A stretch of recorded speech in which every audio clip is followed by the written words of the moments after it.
Hello, I'm Beth Journay, and I'm the President and CEO of the Greater Angleton Chamber of Commerce. And I'm here today with Heather Martin, who is running for a council position with the City of Danbury. Yes, ma'am. All right. Nice to have you, Heather. Thank you. Thank you for agreeing to do this. And thank you for running, too, by the way. Thank you.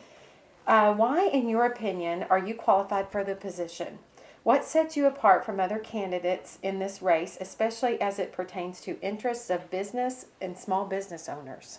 Well, first of all, I've worked for a large corporation in Houston doing payroll, project management, human resources. So from that aspect, as far as the daily job itself, I feel like I'm very qualified to handle financial issues. I'm very qualified to handle human resource issues. I'm very qualified to handle project management issues, which is, just the overall picture of all the city business that has to be handled. On a more personal level, I did not grow up in the city of Danbury, unlike a lot of people on the council or that are even currently still in the city. But I have been here for about 7 years now, and I made a very purposeful choice to live there. I've had opportunities that could have taken me outside the city or to other places, but I'm raising 3 children there. I feel like it's a wonderful place to live. It's a place that my children love, that they're given opportunities. I grew up in a small town, not very dissimilar to Danbury in Central Texas, and that's the kind of environment I want to have for my kids, and that's the kind of environment that I want to make the best possible environment for my family and my kids. As far as the business aspect, I grew up in, like I said, a small rural community where my family were generations of farmers on my mom's side, and on my father's side, they ran one of the largest small businesses in town. So my first jobs as a kid, were working for family businesses or working on the farm. When I got older, they even paid me for it, which was great. So, I really do. I value that. I value, what a business can give to a small community or a large community, and, keeping your dollars in town and what that can do and how that gives back to a community as well. Awesome. Okay. How important is it for the city to purchase items and services from local vendors when possible? And how committed to the shop local motto are you, and what have you done to encourage the city and its citizens to keep their tax dollars in Danbury as much as possible? Danbury is a really unique place. In a lot of ways, we're a bedroom community. People live in Danbury. Not a lot of people work in Danbury outside of, City Hall or the school. We have, the Dollar General, which is probably the largest, most corporate business in town. We have, small local businesses that provide food or, some small goods like the convenience store. We also have a lot of businesses that are basically like family home businesses. The lipstick I'm wearing, I bought from a woman who works out of her home in Danbury. There are people that mow lawns in Danbury. My daughter's softball coach cleans pools. His business is basically mostly out of his home and, going around helping people in their homes in Danbury. And so whenever possible, I encourage that. Danbury is a very unique place because we're kind of landlocked. There's not a lot of opportunity for businesses to come in just because we don't have the physical space to give them. But I always recommend local businesses when I can. I also think that, in the greater Brazoria County area, it's important to support that local community. I bought my campaign signs from a business in Angleton because that wasn't an opportunity that I had in Danbury. I know there's a lot of people that live in Danbury that have businesses in Angleton or work in Lake Jackson or work in, the larger area, even as far as up to Houston.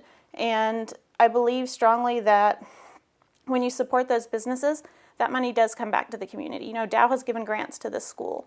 There are businesses that support my daughter's softball association. I've coached in the basketball league, and we get our jerseys out of Angleton, or at several different businesses through the softball association as well. So I believe that that we support those businesses locally when we can.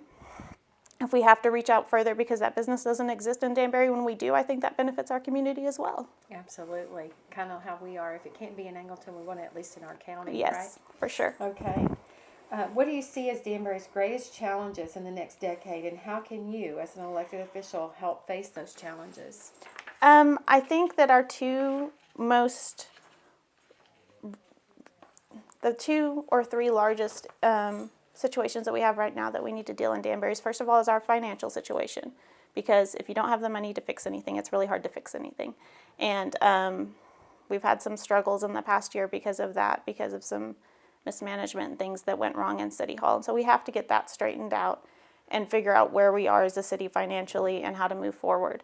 Outside of that, the two biggest issues that I see are drainage and water quality. I, unlike a lot of people in Danbury and in Brazoria County, took water in our homes during Harvey, and that wasn't fun for anyone. Hurricanes can't really be helped, and hopefully we don't have another one for a very long time. But because of that storm and because of lack of planning and lack of things that have not been taken care of over the years in Danbury, we have drainage issues so that even smaller rains like the one we had in February put water back in some people's homes or very close to it, to the point that people were very upset and worried. And when that happened, I believe that was the weekend of February 10th, I went around in my neighborhood and knocked on as many doors as I could, trying to get people to fill out forms that the city wanted to take care of the ditches and culverts in my area of Danbury. I wish I had time to go to the whole city, but I'm just one person. Mm-hmm. And I was really shocked to see how many people's homes were just still ripped to the studs. It took us about 6 months to get back into my house, and I thought we were slow. It felt slow. Living in an RV in your yard feels like forever. But there's a lot of people that aren't even close, and nobody wants to have that happen again. Nobody wants to put that kind of money and stress and work into their home just to turn around the next year when storm season comes around, which is fast approaching, and do it again. And that's not a quick fix, but it's something that needs to be worked on, and that's something that we need a greater infrastructure plan for. As far as the city, we need a 3-year plan, we need a 5-year plan, we need a 10-year plan to deal with that. We need to sit down with the drainage district and with the precinct and Ryan Cade's office and see what we can do to make sure that that doesn't happen to anybody again if we can help it. The other large issue that we have is water quality, and that's an issue we've struggled with for a very, very long time in Danbury. And again, that's not an easy or quick fix. That's not something that someone can come in and fix in a month or 6 months or even a year. It's something that we have to have a larger plan for. And, everyone needs safe, clean water. Everyone wants to drink safe, clean water. No one wants water that's messing up their clothes or their appliances, or, you have to turn on the tap or bathe your kids at night and wonder, ooh, is this going to be okay or not? Mm-hmm. And so I think those are two large issues that we need to deal with in the city.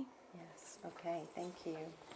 How do you plan to familiarize yourself with issues that come before the council that would specifically affect or regulate businesses? I think in the same way that you deal with all issues, I think you have to have the time and the willingness to put the work in, to research, okay, what are the ordinances with this issue? What is the community's feelings on this issue? What can this business, bring to the table? What are they offering to us, and what can we offer to them? And just to sit down to take the time to talk to business owners, to talk to the community, to have a well thought out plan that's going to benefit everyone. I've done that on a number of city issues. I've taken the time to read, meeting minutes down to 2010 or actually to about 2005 now, and read through ordinances and figure out how the city works and figure out how all the pieces come together and to look to the bigger picture. And also to make Danbury a successful, pleasant place where businesses want to come. If people don't want to live in Danbury, then it's not going to benefit anyone to build their business in Danbury. You want to make it an attractive place for business and for residents so that it's a working community. Absolutely. Describe the models, tools, incentives that other communities in Texas are using successfully that you would support to encourage business, including job creation and retention in Danbury, and boost economic development. Do you believe we could benefit by watching what other cities are doing? I totally believe that we can benefit by watching what other cities are doing. Danbury is a Type A general law municipality. That means that we're not Angleton. Our city runs differently. Our city has different resources. Our city has a different tax base. So we have to look at cities that are similar in size and in tax base to Danbury. We're not probably ever going to have a Walmart in Danbury, but that's okay because people don't live in Danbury because they want to have a Walmart 3 blocks away. We can drive to Angleton, or other places. But it always helps to look at other businesses and other, and see how it always helps to look at other cities, and see how that they're running their cities in ways that we can improve to be more like that, or say, hey, that works for them, but that's not what works for us. We do want to make sure that the businesses that the city has impact on, are working properly. Like, for example, our police officers. We underpay our police officers compared to other municipalities of the same size. you know, in other places in Texas. We want to have well-qualified people working in our police department. We want to have well-qualified people working at City Hall and in our schools. And so we want to make it an attractive place, and we want to have a tax base, and we want to have a city that runs in a way that makes that possible, so that we can have, you know, the best quality people and businesses in the town that we can. But we have to look at cities of similar size and what they're doing. Sure. Okay. In your discussions with voters, what concern or issue has been raised that has surprised you the most? And what are your suggestions for dealing with that issue? Probably the most surprising recently was, like I said, when after we had that small flooding issue in February, how many people are still not recovered from the hurricane, and you know how water just sat in town and didn't drain, and how scary and upsetting that was for so many people.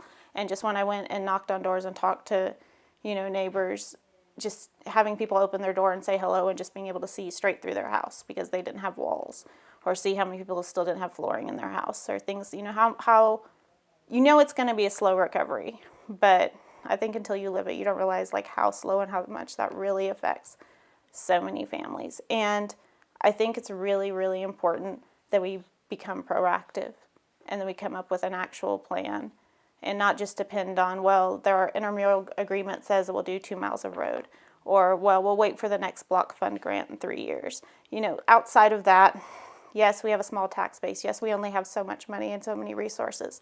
But how are we going to live with that? You know, just like with your household budget, you have to figure out a way to make things work, to make things work smoothly. And so, to me, like that's the main thing that we need to work on, is to have a bigger plan and to be proactive instead of reactive, and instead of waiting till the next emergency or disaster comes and we have to deal with it, have a plan going forward and a working budget going forward so that we can deal with issues. Okay. How would you improve the operation and efficiency of the Office of Council? How would you view the relationship between the business community in Danbury and the city, and how would you change that picture? So kind of several questions in one right there. So if we need to repeat any, just let me know. I think as far as operation and efficiency, I think that's a big issue that we have currently with our city. And I think we have 2 main options, and you know, either one of them I would be okay with, but there's only really 2 routes that I see that we can take at this point. One is to set up our city so that we have a city manager, and find a way to budget and to hire, you know, a professional city manager who can come in and oversee daily operations and make sure that we have, you know, checks and controls, and that everything is running smoothly, and that everyone's actually completing tasks, and that we have, you know, deadlines and plans and an end goal and a finish line for the things that we want to get done and we need to get done at City Hall. The other option is that the council and mayor have to step up with a detailed plan for follow-up and figure out how they're going to do it themselves, you know, which is what we have kind of been trying to do with some success and some failure for the past many years. But one way or another, we have to come up with a way that things are going to be run more efficiently, that if someone's given a job, that we don't just walk away from it. And a lot of that comes down to having a working budget, which we don't. We've been copying and pasting our budget from year to year in Danbury. We haven't been sitting down at the end of the year and saying, okay, what can we change? How are we going to plan for this? Now we have this new problem that we need to solve. You know, we're at 144% of our budget halfway through the year for accounting. We're at 305% for our legal department. We're at over 1,800% for our police department because we purchased new cars. And I want our police officers to have cars that work. They need that. But again, we have to budget for those issues. We're at 154% of our budget for the water district halfway through the year. And so it's planning, and it's time, and it's having the willingness to sit down and do the work, and to look at the bigger picture, and not just say, oh, you know, we'll pass a budget and then we'll pay for what we want to later. We have to plan, and we have to put in that work. Okay. And then the second part was, how do you view the relationship between the business community in Danbury and the city? I think it's good. I think it's very well. I mean, like I've said, we don't have a lot of businesses. We don't have the physical room for a lot of businesses. But I know that when we have them, that the council appreciates it and the residents appreciate it. And, you know, we all do our best to work together and to support one another and to stay local when we can. Okay, good deal. Okay, and what issues compelled you to run for mayor or for council? Sorry, my notes say mayor / That's okay. council, but what compelled you to run for this position, and where do you stand on them? I actually never really saw myself as somebody who wanted to run for council. It was never something that was ever a goal of mine. I have family that were local judges and in local politics in Central Texas growing up, and were judges in the county and things like that. And so I remember growing up kind of around it and being in the courthouse and things like that. It was never something that I ever dreamed that I wanted to do. But in the past year or so, as different city issues have come up and I've started to look into them and to get more involved, I just became more and more concerned. And I kind of hoped as elections came around that I could find somebody that I could get behind and support. And I actually spent a lot of time, talking to different people who were on council or thinking about running to council and reaching out and saying, well, what about this? Well, what about this? Well, what do you think about this issue? Or what do you think about this solution? Or how do you think this problem happened? And not really getting a satisfactory response and being kind of disappointed.